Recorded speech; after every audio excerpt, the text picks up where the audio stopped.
5 privates inside the garrison.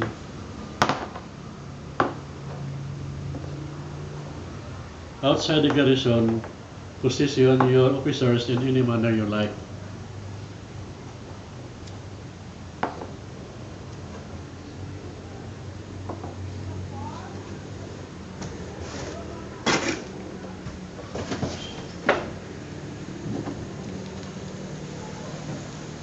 Okay, let's play.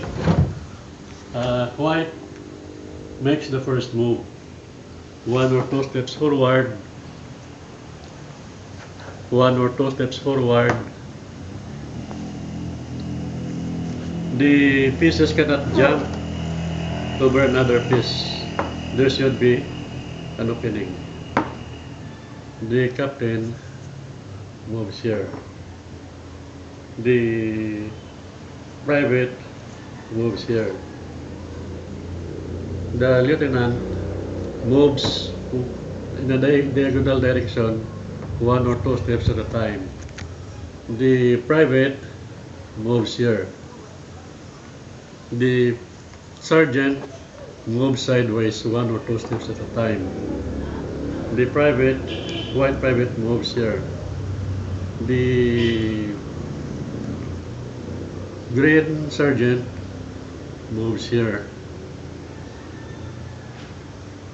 The sergeant moves here. The private here moves 1 or 2 steps here. White private moves here. Captain moves here. The private moves diagonal 1 or 2 steps forward. The lieutenant moves here. The white private goes here. Now, okay, the lieutenant moves here. The corporal moves here. Now look, the color where the lieutenant stands is not permanent. Right now, the lieutenant stands on the white square.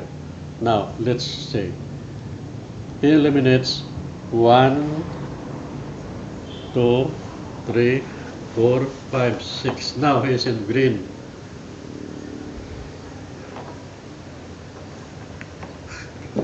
See? When he moves with no opponents inside, he moves in the green square. So this side here is open. So the tendency of the green is to concentrate here, because the objective is to capture the enemy's garrison. The white now is in the defensive. He goes here. The captain cannot move here because he's within reach by the white private. So the captain just move 1 step. Then the white captain moves here. The green sergeant moves here because his target is to eliminate 1, 2, 3, 4, 5, 6, 7. See? But since this is the move of the white captain, at this point, the game is over in favor of the white pieces. I'll show you how. 1, 2, 3, 4, 5, 6, 7, 8, 9. The game is over because the garrison is open. The private can move only 1 step sideward. Then the captain just eliminates him. The game is over. He can no longer eliminate the captain. That's it.